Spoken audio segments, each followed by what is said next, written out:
বুঝলেন, আমরা জানি অনেক সব কিছু ঠিক হয়েছে, কই ঠিক হইলো? আমি এখানে আসার পরে মানে আমি একটা লোকের জিজ্ঞাসা করছি, ভাই এখানে হেল্পলাইন কোথায়? আমি তো এখানে আসছি 5 বছর পরে, সৌদি আরব এটা বাংলাদেশে আসছি 5 বছর পরে।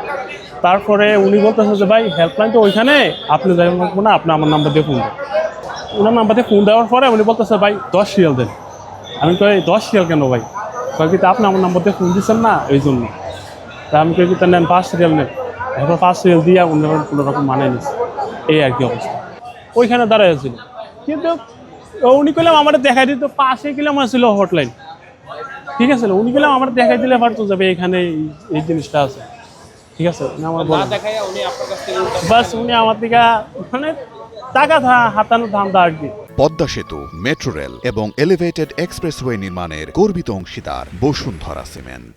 বাস এখানেও আমার মনে হয় এইসব বিষয় প্রচুর আইনগত পদক্ষেপ নেওয়া প্রয়োজন ছিল। ভাই এই যে 5 বছর পর আপনি দেশে এসে এরকম একটা সমস্যার সম্মুখীন হলেন, আপনার অনুভূতি কেমন লাগে?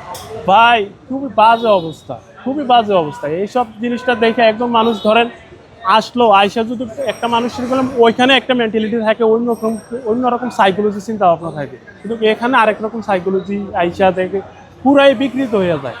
আর ভিতরের অবস্থা যদি বলেন যা ভাই টলির অথবা প্যাকেজের অবস্থা যদি বলেন ভাই, প্রচণ্ড ভয়াবহ অবস্থা এখনো ভাই।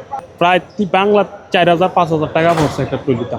যদি টায়ারটা ভেঙে যায়, গাড়ি ভেঙে যায়, তো লাভে কি আমাদের বলুন তো?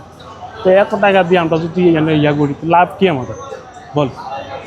ওনার প্যাক সিরিয়াল আছে ভাই, সামান সব দেখা যায় ভাই। গেছে গেল আমাকে বিমান ফেল করছে, বিমান আমরা আসতে পারি নাই।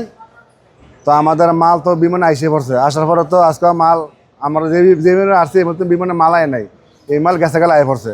তো হেরা মাল রাখছে, স্টোরের মাল রাখছে, তো মালটা গেছি।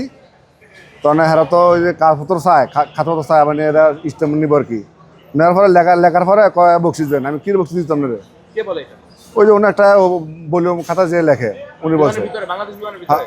হ্যাঁ, না সৌদি আরব ছেড়ে, সৌদি আরব ছেড়ে এয়ারপোর্ট নামার পরে? এয়ারপোর্ট নামার পরে মাল আনার সময় মাল, এই যে আমার মাল তো কালকে পড়ছে। আমরা তো আসতে আজকে ফ্ল্যাট মিশিয়েছি। তো হ্যাঁ করতেছে আমাকে বকশিস দেন। হ্যাঁ ফর্ম লেখতে হ্যাঁ বকশিস দিতাম। আমরা এমনি 8 ঘন্টা জাম করে এসেছি, হ্যাঁ বকশিস দিত। বুঝলেন, আমরা জানি অনেক সব কিছু ঠিক হয়েছে, কই ঠিক হইলো? এটা ভাই, এটা তো আমাকে দুর্ভাগ্য, এটা ভাই আমাদের অনেক দুর্ভাগ্য। আমরা অনেক প্রবাসী অনেক কষ্ট করি। আমরা তো সারাদিন শুনে নিয়েছি খালি এই দুর্ঘটনা। এই যে টলি দিত না, টলি বাড়িতে দিত না, অনেক কান ধরে মাল লাগবো, এটা দেখার লোক তো নাই কেন? বলছেন আমার তো অনেক বছর বিজ করতেছি, কি লাগবো? আমাকে তো কোনো সম্মান নাই এই দেশে, বলছেন হয়রানি।